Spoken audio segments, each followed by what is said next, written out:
Hello అండి. అందరికీ నమస్తే. ఈరోజు కథ దేవుడి సలహా. ఒక దేశంలో ఒక పేద రైతు ఉండేవాడు. వాడికి 7 పిల్లలు. ఒక్కొక్కప్పుడు ఇంట్లో తినడానికి చిన్న రొట్టె ముక్క కానీ తాగడానికి గంజి కానీ ఉండేది కాదు. రైతుకు చూడబోతే శ్రమపడి పని చేయటానికి శక్తి కానీ దొంగతనాలు చేయడానికి ధైర్యం కానీ లేదు. కర్తవ్యం ఏమిటా అని ఆలోచిస్తూ రైతు ఒకనాడు రహదారి మీద నిలబడి ఉండగా ఇగోరి అనే ఒక పరాక్రమవంతుడు గుర్రం మీద సవారీ చేస్తూ అటుగా వచ్చాడు. దండం బాబయ్య, ఎక్కడికి ప్రయాణం అని అడిగాడు రైతు. దేవుడి దగ్గరికి అన్నాడు ఇగోరి. దేనికి అని రైతు అడిగాడు. మనుషుల కర్తవ్యాలు తెలుసుకోవడానికి అని ఇగోరి జవాబు చెప్పాడు. నీకు పుణ్యం ఉంటుంది.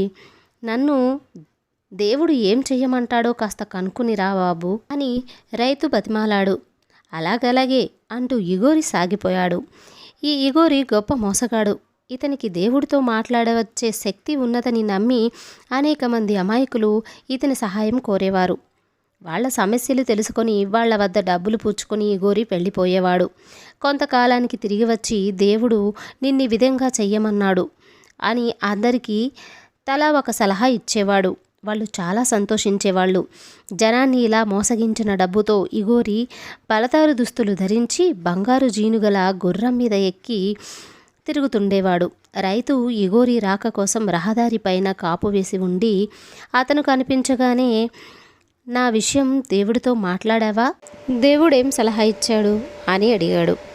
నేను నీ విషయం దేవుణ్ణి అడగటం మరిచాను అన్నాడు ఇగోరి. మరుసటి రోజున ఇగోరి మళ్ళీ ఆ దారిన వెళ్ళేటప్పుడు రైతు అతని కోసం కనిపెట్టుకొని ఉండి, ఈ మారైనా మర్చిపోకుండా దేవుణ్ణి నా విషయం అడుగు అన్నాడు. ఇగోరి సరేలేమ్మని వెళ్ళిపోయాడు. తిరిగి వచ్చేటప్పుడు రైతు కనిపించగానే, నీ మాటే మర్చాను అని జవాబు చెప్పాడు. ఇలా అంటే రైతు తనకేమన్నా ముట్ట చెప్పుతాడేమోనని ఇగోరి ఆశ. అలా కాదు, నువ్వు మళ్ళీ మర్చిపోతావు. నీ బంగారు రికాబుల్లో ఒకటి నా దగ్గర ఉంచి మరీ వెళ్ళు. అలా అయితే కానీ నీకు జ్ఞాపకం ఉండదు. ఈ రికాబు నా వద్ద ఉంచావంటే నన్ను జన్మలో మర్చిపోవు నువ్వు అన్నాడు రైతు. రికాబు ఇవ్వనంటే రైతు తన్నేస్తాడేమోనని ఇగోరికి భయం వేసింది. అతను పరాక్రమవంతుడిగా చలామణి అవుతున్నాడే కానీ నిజంగా పరాక్రమవంతుడు కాడు. అందుచేత గత్యంతరం లేని వాడే ఇగోరి తన గుర్రం జీను నుంచి ఒక రికాబు ఊడదీసి రైతుకిచ్చి ముందుకు సాగిపోయాడు. అతను తిరిగి వచ్చేదాకా రైతు రహదారి మీద కాచుకొని కూర్చుని ఇగోరి రాగానే, ఏమన్నాడు దేవుడు అని అడిగాడు. నువ్వు నా రికాబు తీసుకొని ఉండకపోతే మళ్ళీ నీ విషయం మర్చిపోయేవాడినేమో సుమా. అందరి విషయాలు అడిగి తిరిగి గుర్రం ఎక్కబోతూ రికాబు కనిపించకపోయేసరికి నీ మాట జ్ఞాపకం తెచ్చుకున్నాను. మళ్ళీ వెనక్కు వెళ్ళి నీ మాట అడిగానన్నమాట అన్నాడు ఇగోరి నవ్వుతూ. ఏమంటాడు దేవుడు? నన్ను ఎట్లా బతకమంటాడు అన్నాడు రైతు ఎంతో ఆత్రంగా. నువ్వు ఎట్లాగూ బతకలేవన్నాడు దేవుడు. ఎవరి నెత్తినైనా చెయ్యి పెట్టి బతకమన్నాడు. అంతకంటే వేరే ఉపాయం లేదన్నాడు అని చెప్పాడు ఇగోరి. ఈ సహాయం చేసి చాలా పుణ్యం కట్టుకున్నారు. దండాలు బాబయ్య అంటూ రైతు వెళ్ళిపోవడానికి వెనక్కు తిరిగాడు. ఉండు, ఆగు, ఎక్కడికి పోతున్నావు? నా బంగారు రికాబు నాకిచ్చి వెళ్ళు అన్నాడు ఇగోరి ఆతురతగా. ఏం రికాబు అన్నాడు రైతు వెనక్కు తిరిగి చూసి. నా దగ్గర నుంచి తీసుకున్న రికాబు అన్నాడు ఇగోరి. నేను నీ దగ్గర రికాబు ఎప్పుడు తీసుకున్నాను? ఇంతకుముందు నిన్ను చూడనైనా లేదే అన్నాడు రైతు దౌర్జన్యంగా. ఇగోరికి ఏం చేయాలో తోచలేదు. రైతుతో ఎంత వాదించినా ఏమీ లాభం లేకపోయింది. పోట్లాడితే రైతు తంతాడేమో అని, ఈ రికాబు నా వద్దే ఉంచావంటే నన్ను జన్మలో మర్చిపోవు అని రైతు అన్న మాటలు అక్షరాలా నిజమయ్యాయి. చేసేది లేక ఇగోరి తన దారిన తాను వెళ్ళాడు. రైతు బంగారు రికాబును కనిపించిన వారికల్లా ఆమజూపను ఆరంభించాడు. ఒకనొక రోజు ఒక జమీందారు గుర్రపు బండిలో రహదారి వెంట వస్తూ రైతును చూసి ఆ రికాబును బేరం చేశాడు. దీన్ని ఎంతకమ్ముతావు అని అడిగాడు జమీందారు. 1500 కాసులకి ఇస్తాను అన్నాడు రైతు. 1500 చేస్తుందట ఈ రికాబు అన్నాడు జమీందారు. మేల్మి బంగారంతో చేసింది బాబు అన్నాడు రైతు. జమీందారు తన సంచిలో ఉన్న సొమ్ము ఎంచి చూస్తే 1000 కాసులే ఉన్నాయి. ఇదిగోనోయ్, ఈ 1000 కాసులు తీసుకొని రికాబ్ ఇచ్చేయి, మిగిలిన 500 ఇంటికి వెళ్ళి పంపిస్తానులే. నీ సొమ్ము ఎక్కడికి పోదు అన్నాడు జమీందారు ఎంతో నమ్మకంగా. 1000 కాసులు ఇచ్చేయండి, కానీ 1500 చేతికి అందితే గాని రికాబుని ఇవ్వను అన్నాడు రైతు. జమీందారు 1000 కాసులు రైతుకిచ్చి ఇంటికి వెళ్ళాడు. వెంటనే మరొక 500 కాసులు తన నౌకరు చేతికిచ్చి, ఇవి తీసుకొని పోయి రైతుకిచ్చి బంగారు రికాబిస్తాడు, పట్టుకురా అన్నాడు. నౌకరు రైతు ఉండే గుడిసె దగ్గరకు వచ్చి, మా దొరగారు నీకు ఈ డబ్బులు ఇవ్వమన్నారు అని చెప్పాడు. సరే, మీ దొరగారు ఇయ్యమంటే ఇచ్చెయ్యి అన్నాడు రైతు. నౌకరు 500 కాసులు రైతు చేత పెట్టి, ఇక రికాబు ఇచ్చెయ్యి, నేను తొందరగా వెళ్ళాలి అన్నాడు. రికాబేమిటి అన్నాడు రైతు. నీ దగ్గర మా దొరగారు కొన్న బంగారు రికాబు అన్నాడు నౌకరు. నా దగ్గర బంగారు రికాబు ఎక్కడిది అని అడిగాడు రైతు. లేకపోతే డబ్బెందుకు పుచ్చుకున్నావు, ఇచ్చెయ్యి అన్నాడు నౌకరు. డబ్బా, ఏ డబ్బు అని అడిగాడు రైతు. నేను నీకిప్పుడు ఇస్తేనే 500 కాసులు అన్నాడు జమీందారు పంపించిన నౌకరు నిర్గంతపోతూ. కాసులా? నేను 5 గవ్వలు కూడా నా కంటితో చూసిన పాపాను పోలేదు అన్నాడు రైతు. నౌకరు తిరిగిపోయి రైతు అన్న దగాకోరు మాటలు జమీందారుకు తెలిపాడు. జమీందారు వెంటనే రైతు ఇంటికి బయలుదేరి వచ్చి కోపంగా, దొంగ వెధవ, నా నౌకరు చేత పంపిన డబ్బు కూడా తీసుకొని బంగారు రికాబును ఇవ్వను పొమ్మంటావా అని అరిచాడు. పేదవాణ్ణి పెద్దవాణ్ణి, నా దగ్గర బంగారు రికాబు ఎందుకుంటుంది, తమరే సెలవియ్యండి అన్నాడు రైతు. అయితే నీ సంగతి ఇప్పుడే తేలుస్తాను, న్యాయస్థానానికి పోదాం పద అన్నాడు జమీందారు కోపంగా.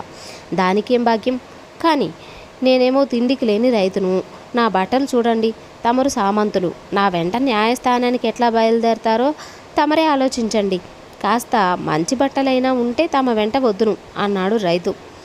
బట్టలకేంలే, నేను ఇప్పిస్తాను, బయలుదేరు అన్నాడు జమీందారు. జమీందారు కట్టబెట్టిన మంచి బట్టలు ధరించి రైతు జమీందారు వెంట న్యాయస్థానానికి బయలుదేరాడు. వీడు నాకు బంగారు రికాబు అమ్ముతానని మాట ఇచ్చి డబ్బంతా తీసేసుకొని ఇప్పుడు అడిగితే రికాబు నా పరం చెయ్యకుండా తీపలు పెడుతున్నాడు అని జమీందారు న్యాయస్థానంలో ఫిర్యాదు చేశాడు. ధర్మప్రభువులు చిత్తగించాలి, నేను పేదవాణ్ణి పెద్దవాణ్ణి, పిల్లలకు ఇంత రొట్టె ముక్క అయినా లేని పేద సంసారం, నా దగ్గర బంగారు రికాబులు ఎందుకుంటాయి? ఈ పెద్ద మనిషి నన్నేమి ఇయ్యమంటారో నాకు అర్థం కావటం లేదు. ఇంకాసేపు ఉంటే నేను వేసుకున్న బట్టలు కూడా తెమ్మనేలా ఉన్నారు అన్నాడు రైతు. ఆ బట్టలు నావి కావా అని అడిగాడు జమీందారు ఆశ్చర్యంగా. చూసారా, అలా ఉంది న్యాయం అన్నాడు రైతు న్యాయాధికారితో. న్యాయాధికారి జమీందారు తెచ్చిన ఫిర్యాదు కొట్టేసి ఇద్దరిని పంపేశాడు. రైతు దేవుడి సలహా ప్రకారం అందరినీ మోసగిస్తూ సుఖంగా బ్రతికాడు. కథ సమాప్తం. తరువాతి కథ పేద బ్రాహ్మణుడు. ఒకనాడు భోజరాజు తన గుర్రమెక్కి వేటకని బయలుదేరాడు. అడవికి పోయే మార్గానికి అడ్డంగా ఒక సెలయేరున్నది.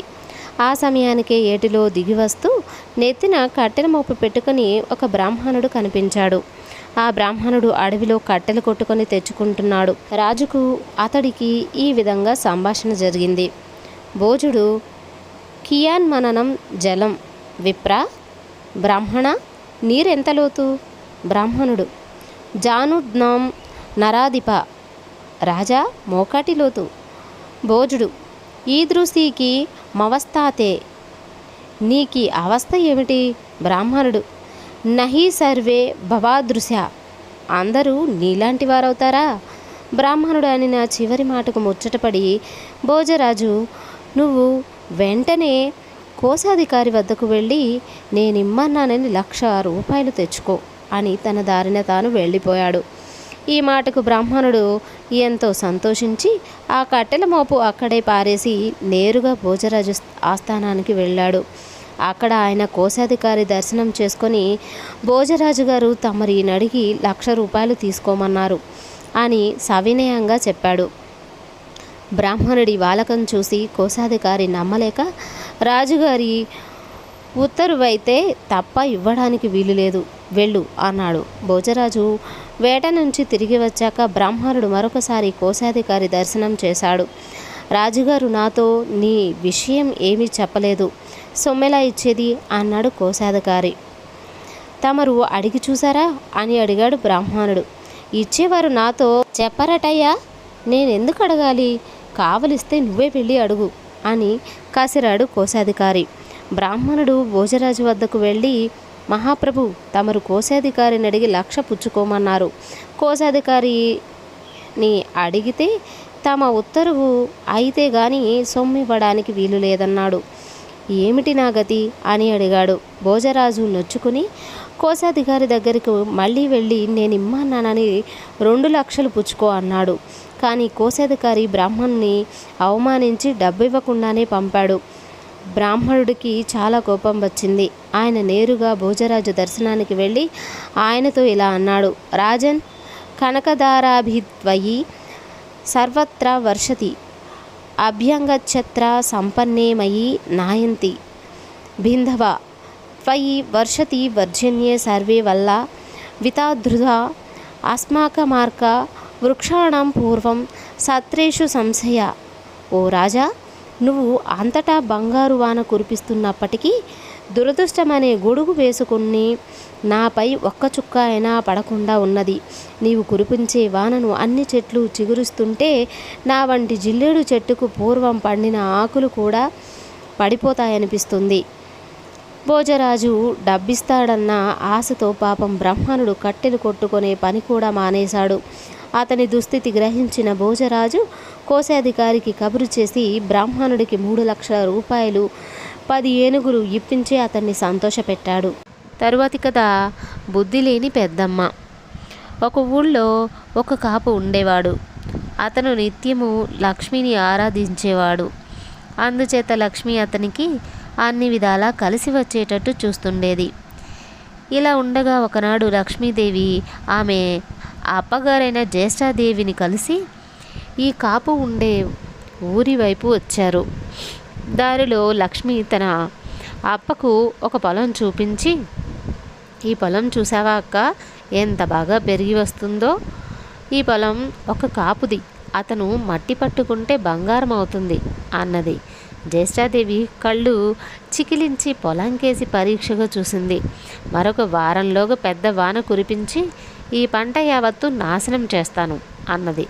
ఆ రాత్రి లక్ష్మీదేవి కాపు ఇంటికి పోయి అతనితో, అబ్బి, నువ్వు బాగుపడాలని అనుకుంటే రేపు ఉదయమే ఈ ఏటి పంటంతా జట్టికి ఇచ్చేయి అన్నది. కాపు ఆ ప్రకారమే పంట యావత్తు ముందుగానే ఆ ఊరు షావుకారుకు అమ్మేసి అతని వద్ద నుంచి సగం సొమ్ము బయానా పుచ్చుకున్నాడు. వారం తిరక్క మునిపే అట్టహాసంగా వాన కురిసింది. అన్ని చేలు అంతో ఇంతో దెబ్బతిన్నాయి. కానీ కాపు పొలంలో పంట బొత్తిగా నేలమట్టమైపోయింది. మళ్ళీ అక్క చెల్లెళ్ళు అటుగా వచ్చారు. చూసావా కాపు గతి ఏమైందో అన్నది పెద్దమ్మ. కాపు నష్టపడలేదనుకుంటాను, ఎందుకంటే అతను ఈ పంటను ఒక షావుకారు జట్టీకి ఇచ్చాడు అన్నది లక్ష్మి. అలాగా, పాపం షావుకారు నిష్కారణంగా నష్టపడిపోయాడే. ఆయన చేను దెబ్బ తినకుండా పూర్తి పంట పండేటట్టుగా చేస్తాను, అప్పుడు రైతు రోగం కుదురుతుంది అన్నది పెద్దమ్మ. లక్ష్మి మళ్ళీ కాపు వద్దకు వెళ్ళి, అభి, షావుకారు దగ్గర నుంచి పంటను మళ్ళీ తిరిగి కొనుక్కో అని చెప్పింది. కాపు ఆ ప్రకారమే షావుకారు వద్దకు వెళ్ళి, బాబు, తమరు చాలా నష్టపడ్డారు.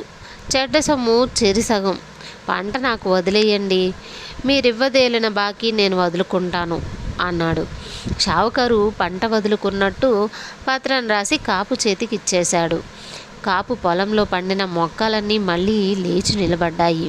మామూలు కన్నా విరగ కాసింది చేను.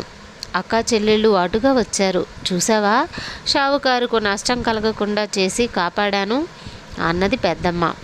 ఆ పంట యావత్తు కాపు షావుకారు దగ్గర అప్పుడే కొన్నాడుగా, నష్టం మాత్రమే షావుకారిది అన్నది లక్ష్మి. పెద్దమ్మ పళ్ళు పటపటా కొరికి, దుర్మార్గుడు, నేను చేసిన యుక్తి కల్లా ప్రతియుక్తి చేస్తున్నాడు. కుప్పకి 2 బస్తాల కన్నా గింజరాలితే చూడు అన్నది. లక్ష్మి మూడోసారి కాపు వద్దకు పోయి, అబ్బి, నువ్వు పంట కోసి కుప్పలు వేసేటప్పుడు సాధ్యమైనన్ని ఎక్కువ కుప్పలు వేసి వాటిని వేరువేరు కళ్ళాల్లో నూర్చు. ఈ సంగతి బాగా గుర్తుంచుకో, లేకపోతే చాలా నష్టపోతావు అన్నది. కాపు ఆ విధంగానే తన పంటను చిన్న చిన్న కుప్పలుగా వేసి వేరువేరు కళ్ళాల్లో నూర్చాడు. ప్రతి కుప్పకు 2 బస్తాల గింజలు రాలి మామూలు కన్నా 3 ధాన్యం ఇల్లు చేరింది. ఈ ధాన్యం నిల్వ చేయడానికి కాపు కొత్తగా కొట్లు కట్టవలసి వచ్చింది. మరికొద్ది రోజులకు అక్క చెల్లెళ్ళు కాపు ఇంటి మీదుగా పోయేటప్పుడు పెద్దమ్మ ఆగి, ఈ కొట్లన్నీ ఏమిటి అన్నది. నువ్వు చేసిన పనే, కుప్పకు 2 బస్తాలు రాలాంటివి కదా. 300 కుప్పలు వేసి నూర్చాడు. ధాన్యం దాచడానికి చోటు చాలక కొట్లు కట్టించుకున్నాడు అన్నది లక్ష్మి. ఇదంతా తన చెల్లెలే చేస్తున్నట్టు ఇప్పటికి పెద్దమ్మ తెలుసుకుంది. ఈసారి ఆ కాపు ఏం చేస్తానో చూసుకో, రేపు ఈ పాటికి సర్వనాశనం కాకపోతే అప్పుడు అడుగు అన్నది పెద్దమ్మ. ఏం చేస్తావేమిటి అని అడిగింది లక్ష్మి నవ్వుతూ. ఇంక నీకు చెప్పను అన్నది పెద్దమ్మ కోపంగా. ఆ రాత్రి లక్ష్మి కాపును చూడబోయి ఒక ఉపాయం చెప్పింది. మర్నాడు అక్క చెల్లెళ్ళు అతని ఇంటి ఛాయలకు వెళ్ళేసరికి కాపు ఇంటి బయట మేళతాళాలు మోగుతున్నాయి. ఇద్దరు మానవ రూపాలు ధరించి లోపలికి వెళ్ళారు. కాపు ఏదో పూజ చేయబోయే ప్రయత్నంలో ఉన్నాడు. ఏం పూజ చేస్తున్నావు నాయనా అని లక్ష్మి కాపునడిగింది. జ్యేష్ఠాదేవికి పూజ చేయబోతున్నాను. ఆవిడ దయ వల్ల నాకు ఈ ఏడు ఎంతో కలిసి వచ్చింది అన్నాడు కాపు. ఇద్దరు బయటికి వచ్చాక లక్ష్మి తన అప్పతో, నేనేమో చేశాననుకుంటివే అక్క, అంతా నీ చలవేనని అతనికి ముందే తెలుసు అన్నది. అలాగటే అయితే చాలా యోగ్యుడన్నమాటే, నేనింకా ఏమిటో అనుకున్నాను అన్నది అమాయకపు పెద్దమ్మ. ఈ విధంగా రైతుకు అపాయం తప్పింది. కథ సమాప్తం. తరువాతి కథ నిజం చెప్పిన నీచుడు. ఒక ఊళ్ళో ఒక బ్రాహ్మణుడు ఉండేవాడు. ఆయనకు వేద శాస్త్రాలు రావు కానీ పూజలు పునస్కారాలు చేయడానికి పనికి వచ్చే మంత్రాలు మాత్రం వచ్చు. అయినా ఆ బ్రాహ్మణుడు చాలా నీచుడు. అందుచేత ఎవరు అతన్ని పూజలకు కూడా పిలిచేవారు కాదు. చివరకు ఆయనకు పొట్టగడిచే దారి లేక ఊళ్ళ మీద బయలుదేరాడు. ఒక ఊరి చివర ఆ బ్రాహ్మణుడికి ఒక శివాలయం కనిపించింది. ఆ ఆలయంలో పూజ పునస్కారాలు జరగడం లేదు. బ్రాహ్మణుడు ఆ ఆలయం ఆక్రమించుకొని దానికి అర్చకుడైనాడు. తర్వాత ఆయన ఊళ్ళో పెద్దవారందరి దగ్గరికి వెళ్ళి తనకు ఈశ్వరుడు కలలో ప్రత్యక్షమయ్యాడని, అర్చన జరిపించమని కోరాడని, ఆమడ నుంచి వచ్చానని ఎన్నో అబద్ధాలు చెప్పాడు. వారందరూ నమ్మారు.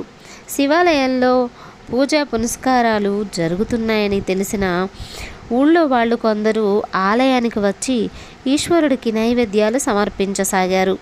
కానీ అర్చకుడు అనుకున్నంతగా డబ్బు దొరకలేదు. ఈశ్వరుడి మహత్తు ప్రదర్శించడానికి అర్చకుడు చాలా కుయుక్తులు పన్నాడు. కానీ ఎంత శ్రమ పడినా అర్చకుడికి తిండి ఖర్చు పై ఖర్చు గడిచి దమ్మిడి మిగల్లేదు. ఆఖరుకు ప్రాణం విసిగి అర్చకుడు ఒకరోజు రాత్రి శివలింగాన్ని ఒక తన్ను తన్ని ఆ రోజు తన వంతు వచ్చిన ప్రసాదంలో తాను తినగా మిగిలినది మూట కట్టుకొని గుడిసె వదిలేసి మళ్ళీ ఊళ్ళ మీద బయలుదేరాడు. తెల్లవారేసరికి అర్చకుడికి ఒక వృద్ధుడు తటస్థపడ్డాడు. ఇద్దరికీ గమ్యస్థానం లేదు. అందుచేత ముసలివాడు, బాబు నన్ను కూడా కలుపుకో, పెద్దవాణ్ణి, దిక్కులేని వాణ్ణి, ఒంటరిగా ప్రయాణం చేయలేను అని బ్రతిమాలాడు. అర్చకుడు సరేనని ఒప్పుకున్నాడు. మధ్యాహ్నం అయ్యింది. ఇద్దరు ప్రయాణికులు ఒక నీడ పట్టున భోజనానికి కూర్చున్నారు. నా దగ్గర కాసిని అటుకులు ఉన్నాయి, ఇవి తిన్నాక ఇంకా కడుపు నిండకపోతే నీ దగ్గర ఉన్నది తిందాం అన్నాడు ముసలివాడు. దీనికి అర్చకుడు అభ్యంతరం చెప్పలేదు. కానీ తీరా తినడం మొదలు పెడితే ముసలివాడి అటుకులే ఇద్దరూ కలిపి తినలేకపోయారు. ముసలివాడు భుక్తాయాసంతో చెట్టు నీడను నిద్రకు పడ్డాడు. అదే సమయం అనుకుని అర్చకుడు ముసలివాడి పైబట్ట కొంగును మూటలో మిగిలి ఉన్న అటుకులు తీసుకొని తినేశాడు. ముసలివాడు కొంతసేపటికి లేచి అటుకుల కోసం వెతుక్కొని అవి కనబడకపోయేసరికి, నా అటుకులు ఏమయ్యాయి, నువ్వేమైనా తీసుకున్నావా ఏమిటి అని అర్చకుడిని అడిగాడు. లేదే, నేను వాటిని చూడనైనా లేదు అన్నాడు అర్చకుడు. అలాగా, అయితే పోనీలే అన్నాడు ముసలివాళ్ళు. వాళ్ళు అక్కడి నుంచి బయలుదేరి ఒక దేశం వెళ్ళారు. ఆ దేశపు రాజకుమార్తె చావు బతుకులో ఉన్నది. ఆమె వ్యాధి నయం చేసిన వారికి రాజు అంతులేని ధనమిస్తానని ప్రకటించాడు. ఈ సంగతి తెలిసి ముసలివాడు అర్చకుడితో, ఈ రాజకుమార్తె వ్యాధి మనం సులువుగా నయం చేయవచ్చును. పాపం, ఆమె ప్రాణం కాపాడుదాం అన్నాడు. మనకు రాజు బోలెడంత బంగారమిస్తాడు అన్నాడు అర్చకుడు ఆశగా. ఇద్దరూ కలిసి రాజభవనానికి వెళ్ళారు. రాజకుమార్తె కొన ప్రాణంతో ఉంది. మహారాజా, మీకిక మరొక ఆశ లేని పక్షంలో మీ కుమార్తెను మాకు అప్పగించండి. మేమే చికిత్స చేస్తాం. చికిత్స వివరాలు మీరు చూడటానికి వీల్లేదు అన్నాడు ముసలివాడు రాజుతో. తన కుమార్తె బతికే ఆశ లేక రాజు ఆమెను ముసలివాడికి అప్పగించడానికి ఒప్పుకున్నాడు. చికిత్సకు వేరే ఇల్లు ప్రత్యేకించారు. ముసలివాడు అందులో పెద్ద గుండంలో హోమం తయారు చేయించాడు. పెద్ద గంగాళంతో పాలు తెప్పించాడు. తరువాత అర్చకుణ్ణి తప్ప మిగిలిన అందరినీ పంపేసి తలుపులు గడియలు పెట్టాడు. ముసలివాడు ఏం చికిత్స చేస్తాడోనని అర్చకుడు శ్రద్ధగా పరికిస్తున్నాడు. ముసలివాడు రాజకుమార్తెను ఎత్తి హోమగుండంలో పడేశాడు. కొద్దిసేపట్లో ఆమె భస్మమైపోయింది. బేష్, ఇప్పుడు ఆమెను బతికిస్తాం అంటూ ముసలివాడు రాజకుమార్తెను ఆస్తికలు బయటికి తీసి వాటిని పాలగంగాళంలో వేశాడు. వెంటనే రాజకుమార్తె పూర్ణ ఆయురారోగ్యాలతో నవనవలాడుతూ గంగాళంలో లేచి నిలబడింది. రాజు పరమానందభరితుడై ముసలివాడికి అర్చకుడికి సమస్త సత్కారాలు చేసి భోజనం పెట్టి అంతులేని బంగారు కానుకలు తెచ్చి వారి ఎదుట పోసి, అశ్విని దేవతల్లాగా మీరు సమయానికి వచ్చి నా కుమార్తెను బ్రతికించారు. ఏమిచ్చినా మీ రుణం తీరదు. ఈ బంగారం నుంచి మీరు మోయగలిగినంత తీసుకొని నన్ను కృతజ్ఞుణ్ణి చేయండి అని ప్రార్థించాడు. ముసలివాడిని మొయ్యలేను అంటూ ముసలివాడు 2 వేళ్లతో పట్టగలిగినన్ని కాసులు మాత్రమే తీశాడు. అర్చకుడు మాత్రం ఆత్రంగా తన పైబట్ట కొంగును తాను ప్రయాసతో మోయగలిగినంత బంగారం మూటగట్టుకున్నాడు. అది చూసి రాజభవనంలో నౌకర్లు అర్చకుడే అసలు వైద్యుడై ఉంటాడని అనుకున్నారు. వారిలో ఒకడు అర్చకుడి దగ్గరికి వచ్చి రహస్యంగా, ఇక్కడికి 5-6 ఆమడల దూరాన మరొక రాజుగారున్నారు. ఆయన కుమార్తె కూడా దీర్ఘవ్యాధితో బాధపడుతున్నది. అయితే ఆమె ప్రాణాపాయ స్థితిలో లేదు. మా రాజకుమార్తె వ్యాధి కుదిర్చిన మీకు ఆమె వ్యాధి కుదర్చడం ఏమంత కష్టం కాదు. మీరు వెళ్ళి ఆమెను చూడటం మంచిది అని చెప్పాడు. సరే, ఒకసారి చికిత్స చూసి ఉన్నాడు గనుక అదే పద్ధతిలో 2వ చికిత్స కూడా చేసి మరింత బంగారం సంపాదించాలని అర్చకుడికి దుర్బుద్ధి పుట్టింది. అందులో ముసలివాడు వంతు తీసుకుపోతాడేమోనని ఈ విషయం ఆయనకు చెప్పక అర్చకుడు ఆ రాజ్యానికి ప్రయాణం కట్టాడు. 2వ రాజ్యంలో రాజకుమార్తె దీర్ఘవ్యాధితో తీసుకుంటున్న మాట నిజమే. అయితే అడ్డమైన వాళ్ళు వచ్చి ధనాశతో వైద్యానికి పూనుకొని ఉండటం వల్ల వ్యాధి నయం చెయ్యలేని వైద్యులను ఉరితీస్తామని రాజు నియమం పెట్టాడు. కానీ అర్చకుడు ఈ నియమానికి బెదరలేదు. ఎందుకంటే తాను చెయ్యబోయే చికిత్స మీద ఆయనకు పూర్తి విశ్వాసం ఉన్నది. అందుచేత ఆయన ముసలివాడిని సత్రంలో ఉంచి తాను రాజ్యాంతపురానికి వెళ్ళాడు. రాజకుమార్తెకు చికిత్స చేస్తానన్నాడు. మరణశిక్ష నియమానికి ఒప్పుకున్నాడు. అందుకు పూర్వమే తనొక రాజకుమార్తెను ప్రాణం పూర్తిగా పోయిన దాన్ని బ్రతికించానన్నాడు. తనకు రాజుగారి బహుమతి ఇచ్చిన బంగారం చూసి ఈ రాజుగారిని నమ్మించాడు. వేరే ఒక ఇల్లు తీసుకొని హోమగుండం తయారు చేయించాడు. గంగాళంతో పాలు సిద్ధంగా ఉంచాడు. నిండు ప్రాణంతో ఉన్న రాజకుమార్తెను హోమగుండంలో వేసి బూడిద చేశాడు. ఆమె అస్థికలు ఎత్తి పాలలో వేశాడు. అస్థికలు పాల మీద తేలాయి. ఇంకేమీ జరగలేదు. రాజకుమార్తె ప్రాణంతో లేచి రాలేదు. అర్చకుడికి కాళ్ళు చేతులు ఆడలేదు. హోమం నుంచి మరికొన్ని అస్థికలు తీసి పాలలో వేశాడు. అవి కూడా పాల మీద తేలాయి. అర్చకుడికి ముచ్చెమటలు పట్టాయి. చికిత్సలో జరిగిన లోపం ఏమిటో తెలియదు, కానీ ఆయనకు అర్థం కాలేదు. ముసలివాడు చేసిన చికిత్సే తాను చేశాడు. ఫలితం మట్టుకు లేదు. రాజభటులు వచ్చి అర్చకుణ్ణి పట్టుకున్నారు. రాజుగారి ఆగ్రహానికి అంతులేదు. రాజకుమార్తె నిండు ప్రాణం తీసిన అర్చకుణ్ణి తక్షణం ఉరితీయవలసిందిగా రాజు ఉత్తర్వు చేశాడు. అర్చకుడు రాజు కాళ్ల మీద పడి, సత్రంలో నా శిష్యుడు ఒక ముసలివాడున్నాడు, నన్ను ఒక్క గడియపాటు వదిలిపెట్టండి, ఆయనతో మాట్లాడి వస్తాను. మీ కుమార్తె బతుకుతుందని నాకింకా ఆశ ఉన్నది అన్నాడు. నిన్నొక క్షణం కూడా వదిలేది లేదు. వదిలితే పారిపోదామని చూస్తున్నావా? ఈ దుర్మార్గుణ్ణి వెంటనే పద్యస్థానానికి తీసుకుపోండి అని రాజు తన భటులతో చెప్పాడు. అర్చకుడు ఉరికమ్మం చేరేసరికి ముసలివాడు అక్కడ హాజరయ్యాడు. చచ్చిపోబోతున్నావు, ఇప్పుడన్నా చెప్పు, నా అటుకులు ఎవరు కాజేశారు అని అడిగాడు ముసలివాడు. నేను ఎరుగను అన్నాడు అర్చకుడు. అతన్ని భటులు ఒక మెట్టు ఎక్కించారు. నా అటుకులు ఎవరు కాజేశారో ఇప్పుడన్నా చెప్పు అన్నాడు ముసలివాడు. ప్రాణం పూర్తిగా నేను ఎరుగను అన్నాడు అర్చకుడు. భటులు మరొక మెట్టు ఎక్కించాక ముసలివాడు మూడోసారి అదే ప్రశ్న వేశాడు. అర్చకుడు అదే సమాధానం చెప్పాడు. రాజభటులు అర్చకుడిని మూడో మెట్టు ఎక్కించి ఉరితాడు అతని మెడకు వేశారు. ఇంతలో రాజు కూడా అక్కడికి సపరివారంగా వచ్చాడు. కొంచెం ఆగండి, ఇతన్ని ఎందుకు ఉరితీస్తున్నారు అని ముసలివాడు రాజును అడిగాడు. రాజు, ఈ ద్రోహి నా కుమార్తె వ్యాధి నయం చేయలేకపోగా ఆమె ప్రాణాలు తన పొట్టన పెట్టుకున్నాడు అన్నాడు రాజు. ఆమెను నేను బ్రతికిస్తాను, ఊరి నిలుపు చేయండి అన్నాడు ముసలివాడు. ఇదొక ఎత్తా అన్నాడు రాజు. నా వెంట మీ భటులను పంపండి, మీ కుమార్తెను బతికించలేకపోతే నన్ను కూడా ఉరి తీయవచ్చు అన్నాడు ముసలివాడు. అన్న ప్రకారమే ముసలివాడు రాజకుమార్తెను ఆస్తికలు కొన్ని తీసుకొని పాలలో వేసి ఆమెను బ్రతికించాడు. ఆమెను పీడించిన దీర్ఘవ్యాధి కూడా పోయింది.